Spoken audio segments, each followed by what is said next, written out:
We continue our position previews in full 360 form as we do a review and then a preview of each one. This is our second in the series, defensive tackle. We started with cornerback.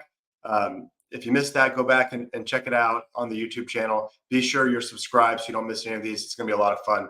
I'm doing this one solo and probably one more solo, and then we'll have a bunch of different guests. Dustin Black is scheduled. We've got some big guests. It's going to be a lot of fun. So let's dive in. Clemson defensive tackles. We start with last year.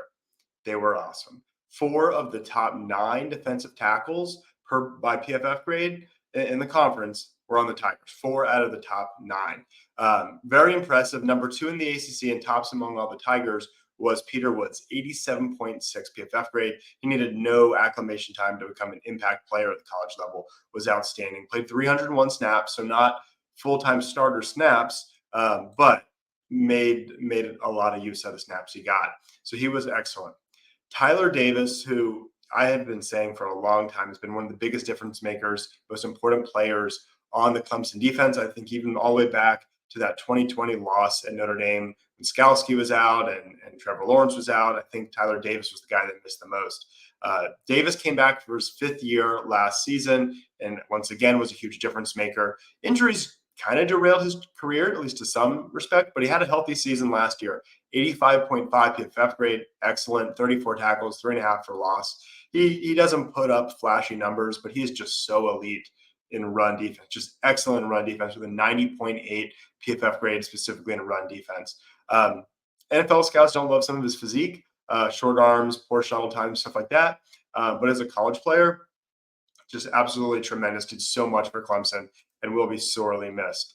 And then, a guy who waited his turn was Ruke Orhorhoro. Finally got a chance to start and made the most of it. Had 5 sacks, really rock solid, 75.8 PFF grade, 409 snaps, was a starter, really started over Peter Woods. They sort of shared it. It was really a 3-man rotation more than anything, but that trio was just outstanding. And behind those 3, frankly, stars, you had Peyton Page get 237 snaps, and you had DeMonte Capehart get 174. Both were solid. Both had PFF grades of 75 or better. Capehart had 5 tackles for loss. Good depth there. So you really had 5 guys you could count on. So following the year, Ruke Orhorhoro was, I guess you could say, a surprise pick going in the 2nd round to the Atlanta Falcons. They got him pretty much earlier than anyone projected him to go. So that's great news for him. Tyler Davis dipped into the 6th round. Huge steal for the LA Rams. So those 2 guys are gone. And then from the defensive tackle room, Peter Woods is also gone because he's moving to defensive end. So that means Clemson's going to have to replace 3 very high-performing kind of co-starters there in the middle of the defense. On top of that, Caden Story only played 56 snaps, but another body. He's also moving from tackle to defensive end. So they lose a ton at defensive tackle. It's going to be very tough to replace. The Tigers bring in 2 true freshmen to help supplement the unit. Heaven Brown-Schuler and Champ Thompson. Brown-Schuler is a 4-star from Pace Academy in the Atlanta area. He's 6'5", 290. So, I think with that size, maybe he could perhaps make a little bit of an immediate impact. And then Champ Thompson, 24/7 composite 3-star, also from Atlanta. And he had, a lot of big-time offers too. So don't let the 3-star rating get you down on him. This was a group where I wanted to see Clemson either supplement here, but really more so at defensive end, because I was really hoping they could leave Peter Woods at defensive tackle. He was so excellent. And by moving him and losing your 2 starters, you make it a little thin. So with that, what do they have for next year? Well, you do have DeMonte Capehart and Peyton Page coming back. And Clemson fans love a story of a guy like Cornell Powell, a wide receiver. I guess it was back in 2020 where he waited his turn, waited quite a while. He finally got his turn and broke out. And that's what Ruke Orhorhoro did last year. And that's what DeMonte Capehart will try to do this year. He's entering his 5th year, and it feels a lot like the kind of career arc that Ruke Orhorhoro had. He looked really good, especially towards, he looked really good last year when he was healthy, perhaps the 2nd half of the year, if I'm remembering correctly. So I think folks are pretty high on him. I am too. And then Peyton Page would be the other presumed starter. He only played he played 237 snaps. DeMonte Capehart played only 174. So, They didn't play a ton last year, but I think you feel good, at least that they're experienced, if they can stay healthy, which is a big if. So Page is going to be a fourth-year starter, so they're veterans. And then another player who's kind of in a similar position of he waited his turn, it's time to shine, is Trey Williams. He's been at Clemson 4 seasons now, but he's only played in 30 games because he's been hurt a lot. And I think those injuries have hurt his play when he is on the field, playing at less than 100%.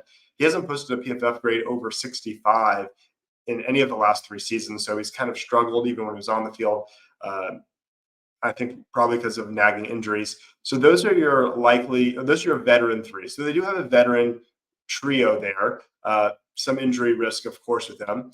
But then you have 2 redshirt freshmen from Georgia that I think Clemson's going to need. From Georgia that Clemson's going to need to really come through, and that's Stephylon Green and Vic Burley. 4 sacks and 1 sack respectively in the spring game. I'm pretty high on them. Stephylon Green was obviously really impressive when I was able to watch the spring game. I know a lot of people really high on Vic Burley.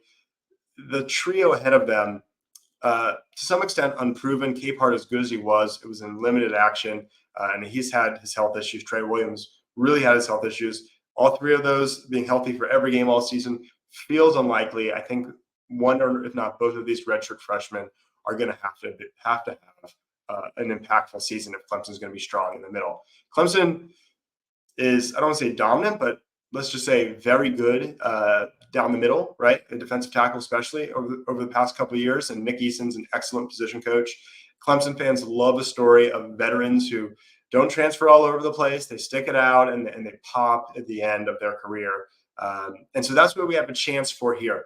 I think this is an area of concern, potential weakness of the defense. Of course, that's perhaps, being nitpicky because this defense is so good, but relatively speaking, I would say it is perhaps the weakness on the defense losing so much.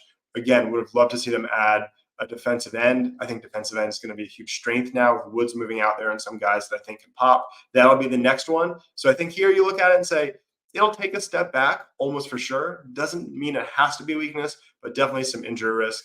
And then I'll save it for another video. But when we get over to defensive end, I think that could be a real strength. And perhaps that means that the defensive line overall is about where it was last year.